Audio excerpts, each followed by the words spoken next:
What's up guys, Tamrakshan here. OnePlus phones are pretty famous and it's for obvious reasons. The first OnePlus phone I reviewed is the OnePlus 70 Pro and I really like that phone a lot, but the problem is that it's an expensive phone.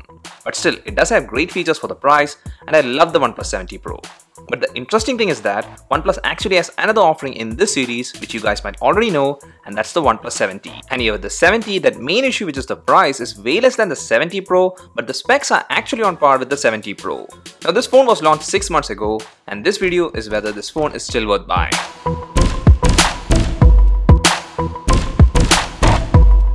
And I'm gonna say my verdict right away, which is this is still one of the best phones that's available in this price range. Now there are reasons why I say that, and let's start off things with the design and build quality. First, this is a big phone with the perfect width for gripping, but it's on the taller side. And the materials used are still premium ones for the price. There is Gorilla Glass 5 on the front and rear with this aluminum shiny band around. Well, the color I have is their default color, which is called the Glacier Blue, and here this back glass is a blend of matte and gloss finish. Well, this back is soft to touch, but it's a bit slippery and it does attract a lot of smudges and fingerprints, but during my usage period, which is actually around 3 months, there isn't any scratches, and for your reference, I haven't used any case with this phone. And also, by the way, this shiny side rail is also holding great. Well, the camera module here in this phone is this big circle which houses the 3 cameras, and I'm not against the design, but this actually sticks out a lot and it's also a bit sharp all around that camera housing. And also, since the camera module is protruding out, it does rock on a flat surface, but still the lens hasn't picked up any scratches. Now on the back, there is this nice curve and hence the ergonomics is pretty good, but my suggestion is that even though this phone is great to use without a case, it's always safe to use one, and the good part is that OnePlus actually bundles a flexible transparent case in the box. And about the front glass, as usual, since I use a glass screen guard, I'm not sure about its scratch resistant capabilities, but since it's glass, it might get scratched and will surely break if you drop the phone. Well, here, since the sides of the display are flat, installing the tempered glass was simple, and also from a usability perspective, it's so much better than a curved edge.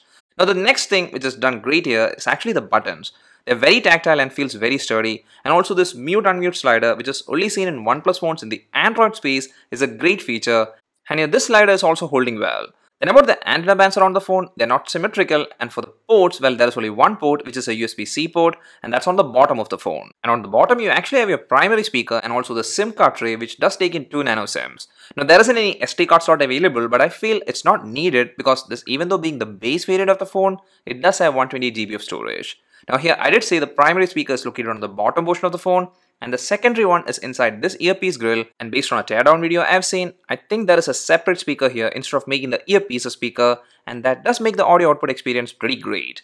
This phone has very loud and clear audio output, and because of that, even in a noisy environment, I could easily watch a video or listen to a podcast. It's good that the speaker output is great because you don't get a headphone jack with the 70, and also OnePlus doesn't provide a USB-C headphone or a dongle in the box. And by the way, the USB-C port is also holding great. Well, the design of the OnePlus 70 is not very different from the usual phones available now, and actually that's not a bad thing.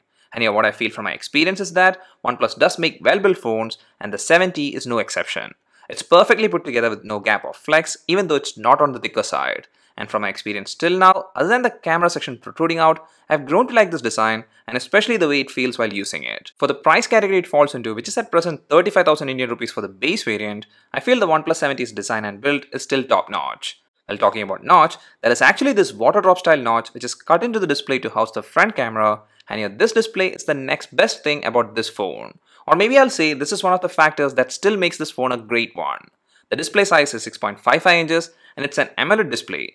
It's a 1080p display with pixel density of 402 ppi, and here the standout part is actually the 90Hz refresh rate. And it's because of this, OnePlus does term this display as a fluid AMOLED display. As you might know, these high refresh rate displays were not common for 2019, but with some of the newly launched phones, we are starting to see this becoming a trend, and the Samsung Galaxy S20 series actually has a 120Hz refresh rate display. Now there are budget phones also switching to this higher refresh rate displays, and here from my experience with the 70, what I feel about this display is that it's still an awesome display. This might seem like a gimmick in spec sheet, but once you use a phone with a higher refresh rate, it's a totally different experience. I'm totally in love with this because it actually makes everything more fluid, and the experience, it's better than a normal 60Hz screen. And since it's an AMOLED panel, the colors are punchy and the texts are very crisp. The display also gets very bright and dim, and hence no matter the lighting environment you're in, you won't face any issues. But here one thing to note is that even though the viewing angles are good, there is a very slight bit of color shifting at a tilted angle. But overall, this display is still a great one, and I feel in this price range, it's surely one of the best. So this excellent and big display along with great audio does make the OnePlus 70 a phone which shines in media consumption and also while playing games. And to make that gaming experience still very enjoyable, the internals are even as of now high-end. The processor is the Snapdragon 855 Plus with Adreno 640 GPU, and along with that you get 8GB of RAM, and the storage can be 128 or 256, and it is UFS 3.0 storage. So this is still very much in line with the phones in the 40 to 50k range, and here, like I said before, the performance is still excellent. The usual day-to-day tasks like scrolling through menu or news feeds, texting, browsing through Instagram, all of those are lag-free, and while playing games, they run very smoothly without any noticeable lag. Now I feel day-to-day tasks feels much more smoother because of the processor and also the display combined together. Now here there was a slight issue that I've noticed a couple of times, and that's while browsing through a web page. And what it is that I did notice a slight jitter. But other than that, from the performance side, things are still perfect. And again, in this price range, the OnePlus 70 does stay on top. So now to another very important factor, and also one that might bring a great phone to a good one. And it is the cameras. There is in total 4 cameras available, in which 3 are at the rear of the phone, and here the main sensor is a 48 megapixel camera with f1.6 aperture, and it has optical image stabilization. Then there is a 12 megapixel f2.2 telephoto camera, and the last one is a 16 megapixel f2.2 ultra wide angle camera. And here these cameras are actually pretty good for taking photos. No matter the lighting condition, I did like the camera performance, and as expected, the main sensor has the ability to capture the best image. And about the ultra wide angle camera, it's a secondary camera option I personally prefer, and here it does its job well.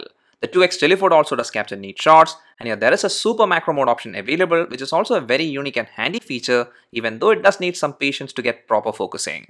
And overall, in this price range, I think this camera is staying on top with competition given by the Pixel 3a. And about the videos it captures, well, it's pretty good if it's from the main sensor and also when there is good lighting, else it's just fine. And now to the selfie camera, it's a 16 megapixel camera with f2.0 aperture, and the selfies taken using this camera is sharp with good detailing when taken both indoors and outdoors. There is a bit of smoothing happening, but still I did like the selfies taken with this front camera. And overall what I feel about the cameras is that for the pricing, the OnePlus 70 even as of now has solid camera performance with the main competition coming just from the Pixel 3a. But the next thing that we're going to touch is again another factor that makes this phone a worthy one, and that's the battery life and the way it's charged. The 70 has a 3800 mAh battery, and here even while using the screen at 50 to 70% brightness and also with 90Hz refresh rate, I did get excellent battery life. Even while using it heavily, I can make it through a day with approximately 20 to 25% battery left. And if it's a light to average usage, then the battery will last me 2 days. And about the screen on time, I get approximately 5 hours of screen on time.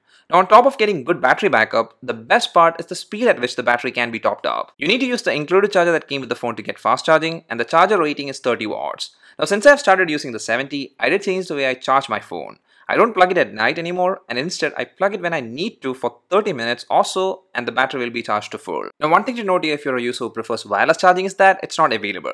For me it's not at all an issue because I don't like wireless charging, and it's mainly because I feel it's not that efficient.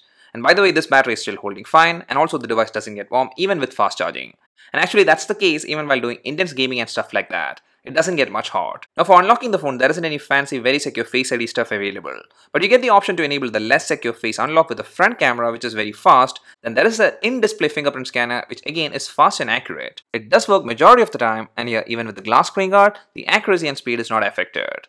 Now one of the specialty of Android is that it's customizable, and also different manufacturers have different theming style. But for me, I prefer stock Android, and yeah, that's another part that has impressed me. OxygenOS is almost like stock Android with some extra features which are better than stock Android. And here I love the way OnePlus pushes updates.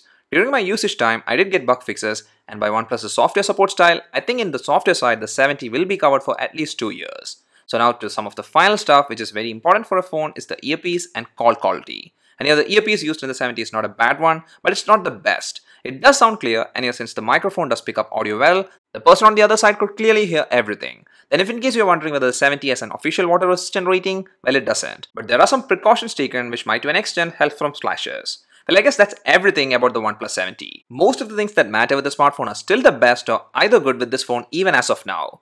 It's like even after 6 months, the display is great, the design is holding well from scratches and scuffs, performance is excellent, software updates are frequent, camera for taking pictures is still good, battery life and charging is awesome, and the audio output is enjoyable. Now the pricing, even though not in the budget segment, it's much less than most of the flagship phones, and that makes this phone a very compelling one. But as of now, if you didn't buy the OnePlus 70 yet, and you're waiting to buy a phone in this price range or even above it, I would suggest to maybe wait a bit more because the new OnePlus phones, which might be called the OnePlus 8 and 8 Pro, will be launching soon. and it will for sure be a step above the 70. And also when that launches, you might even get the 70 for a lesser price tag. That's up for this video guys. If you like this video, please do hit the like button, and also please don't forget to subscribe and to turn the notifications on. See you again in the next one. Till then, bye. And also one more thing, till the lockdown is done, please stay home, stay safe.